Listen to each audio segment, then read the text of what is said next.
মালির মেয়েকে আমি কোনোদিনও বিয়ে করব না। বিয়ের মঞ্চে 120 জন অতিথির সামনে অপমান করে চলে গেল আমার বর। কিন্তু কয়েক মিনিট পরে একজন সেনাবাহিনীর ব্রিগেডিয়ার এসে বাবাকে সেলুট দিতে বদলে গেল সবার জীবন। আজ এই বিয়ে হবে না, আমি শুধু এসেছি সবাইকে দেখিয়ে যেতে। একজন মালির মেয়েকে আমি কোনোদিনও বিয়ে করব না। মাইক্রোফোন হাতে নিয়ে কথাগুলো বলেই ঠোঁট বাঁকিয়ে হাসলো রায়হান। চারপাশে প্রায় 120 জন অতিথি, সবাই স্তব্ধ।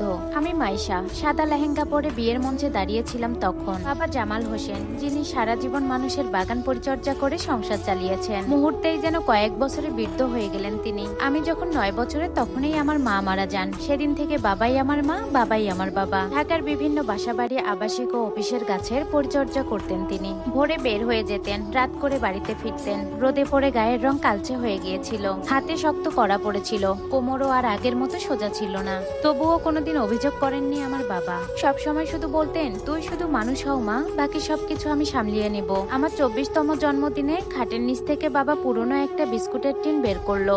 ভিতরে 500, 100 ও 1000 টাকার নোট সুন্দর করে ভাঁজ করা। চোখে পানি নিয়ে বললেন, মারে, এগুলো আমি তোর বিয়ের জন্য জমিয়েছি। আমার হয়তো বড় বাড়ি নেই, গাড়ি নেই, কিন্তু আমি কোনোদিনও চাই না আমার মেয়ে তার বাবাকে নিয়ে লজ্জা পাক। আমি কাঁদতে শুরু করেছিলাম। 12 বছর বয়স থেকে প্রতিদিনের আয় থেকে একটু একটু করে টাকা জমিয়েছে আমার বাবা, শুধুমাত্র আমার জন্য। কারো বাগান পরিষ্কার করে দেওয়ার বকশিস, ঈদে অতিরিক্ত কাজ করার টাকা আর নতুন জামা কাপড় না কিনে টাকা জমিয়েছিল আমার বাবা। রায়হানের সাথে আমার বিয়ে ঠিক হওয়ার পর বাবা তার জীবনের সব সঞ্চয় খরচ করলেন। আমাদের এলাকার কমিউনিটি সেন্টার ভাড়া নিলেন, খাবারের ব্যবস্থাও করলেন, ফুল দিয়ে সাজিয়েছেন পুরো হল। পাশের বাসার খালারা সারা রাত জেগে টেবিলের কভার সেলাই করলেন, এলাকার ছেলেরা সারা রাত জেগে লাইট লাগালো। আমার ভূমি নিজের হাতে কাচ্চি বিরিয়ানি রান্না করলেন অতিথিদের জন্য। সবাই ভালোবেসে অনুষ্ঠানটি নিজেদের বাড়ির অনুষ্ঠানের মতো গড়ে তুলেছিল। কিন্তু বিয়ের 3 দিন আগে রায়হান তার বাবা মাকে নিয়ে আমাদের বাসায় এলো। কিন্তু তার মা মারিয়া বেগম চারপাশে এমন ভাবে তাকাচ্ছিল, মনে হয় এ বাড়িতে দাঁড়ালে তার সম্মানটা নষ্ট হয়ে যাবে।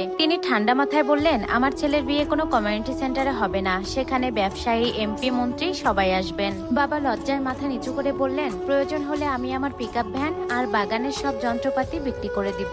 আমি সঙ্গে সঙ্গে বাধা দিলাম, না বাবা, আপনার রোজগারের কোনো জিনিসপত্র বিক্রি করে বিয়ে হবে না। তার হলে আমি এই বিয়ে করবই না। পরে রায়হান এসে ক্ষমা চেলো আর বলল, মা একটু বাড়াবাড়ি করছে, চিন্তা করো না, সব ঠিক হয়ে যাবে।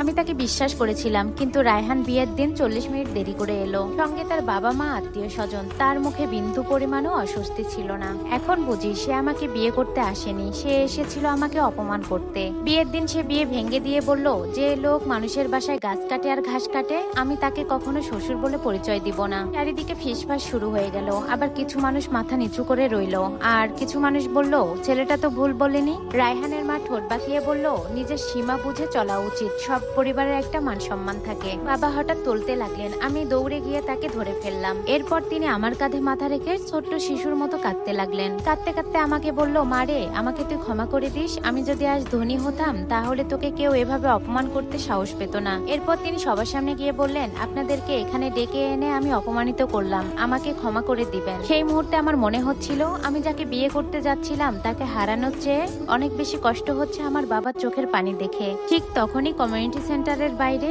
একের পর এক গাড়ির সাইলেন্ট বেজে উঠল। বাংলাদেশ সেনাবাহিনীর কয়েকটি গাড়ি ও সরকারি বহর এসে থামলো। প্রথম গাড়ি থেকে নামলেন আনুষ্ঠানিক পোশাক পরা একজন পূর্ণ ব্রিগেডিয়ার জেনারেল। তার বুক জুড়ে ঝলমল করছে অসংখ্য পদক। তিনি কারো দিকে না তাকিয়ে সোজা বাবার কাছে এসে দাঁড়ালেন। এরপর বাবার দিকে তাকিয়ে সোজা হয়ে দাঁড়িয়ে পূর্ণ সম্মান জানিয়ে একটা সেলুট করে বসলেন। কাপা গলায় বললেন, মিস্টার জামাল হোসেন, অবশেষে আপনাকে খুঁজে পেলাম। হলের ভিতর উপস্থিত এতজন মানুষ একবারও কল্পনা করতে পারেনি এরপর কি হতে চলেছে। বাবা বিস্মৃত চোখে সেনাবাহিনী কর্মকর্তার দিকে তাকিয়ে রইলেন। দেখে মনে হলো তিনি যেন পুরনো কোনো স্মৃতি বের করার চেষ্টা করতেছিলেন। বাবা তখনই বলে উঠল, মাফ করবেন স্যার, আপনি মনে হয় কোনো ভুল মানুষকে খুঁজে পেয়েছেন। সেনা কর্মকর্তা হালকা হেসে বললেন, না চাচা, আমি ভুল করিনি। তিনি নিজের পরিচয় দিলেন। তার নাম ব্রিগেডিয়ার জেনারেল সাজওয়ান ফারুক, বাংলাদেশ সেনাবাহিনীর একজন জ্যেষ্ঠ কর্মকর্তা। এরপর তিনি উপস্থিত সবার দিকে তাকিয়ে বলতে শুরু করলেন, আজ থেকে 12 বছর আগে আমি তখন সেনাবাহিনীতে সদ্য প্রশিক্ষণপ্রাপ্ত একজন ক্যাডেট। একটা সামরিক প্রশিক্ষণ শেষে ঢাকায় ফেরার পথে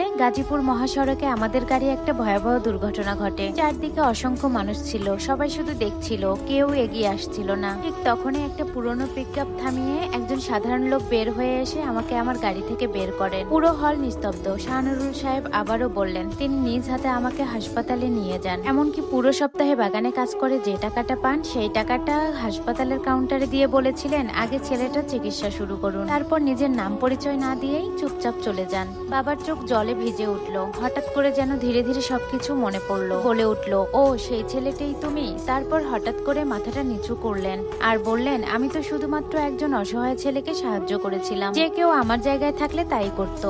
ব্রিগেডিয়ার শাহনাজ মাথা নাড়ালেন আর বললেন, না চাচা, সবাই করতো না, কিন্তু আপনি নিজের কথা চিন্তা না করে নিজের কষ্টে অর্জিত টাকা দিয়ে একজন অসহায় মানুষের পাশে দাঁড়িয়েছিলেন। তারপর তিনি বলে উঠল, আমি সুস্থ হওয়ার পর থেকেই আপনাকে খুঁজছি, কিন্তু কোথাও আপনার নাম ঠিকানা পাচ্ছিলাম না। শুধু হাসপাতালের খাতায় লেখা ছিল আপনি একজন মালিক, নাম ছিল না, ঠিকানা ছিল না। অনেক চেষ্টা করেও আপনাকে খুঁজে পাইনি। তারপর তিনি মৃদু হেসে বললেন, আমার এক ইউনিট সদস্য একটা প্রিন্টিং প্রেসে আপনার মেয়ের বিয়ের কার্ড দেখতে পেলেন। আপনাদের বিরল পদবি দেখে তার সন্দেহ হয়, পরে আমাকে জানান। তারপর হাসপাতালের পুরনো নথির সাথে মিলে দেখতে পাই আমি এত বছর যাকে খুঁজতেছিলাম আপনি সেই। হল জুড়ে ফিসফাস শুরু হয়ে গেল। কিছুক্ষণ আগেও যারা বাবাকে অপমান করছিল তারা এখন অবিশ্বাসের সুরে বাবার দিকে তাকিয়ে আছে। ব্রিগেডিয়ার শাহনাজ হোসেন বললেন, তাই আজ আমি আমার কয়েকজন সহকর্মীকে নিয়ে এসেছি। ভাবছিলাম আপনার মেয়ের বিয়ের দিন আপনাকে ধন্যবাদ জানিয়ে যাব, তো এখানে এসে যা দেখলাম। বলে তিনি থেমে গেল আর তার চোখ এখন সোজা রায়হানের দিকে। Voice and video Marjia Akter. ধন্যবাদ সবাইকে। পরবর্তী পর্বটি খুব শীঘ্রই আপলোড করা হবে।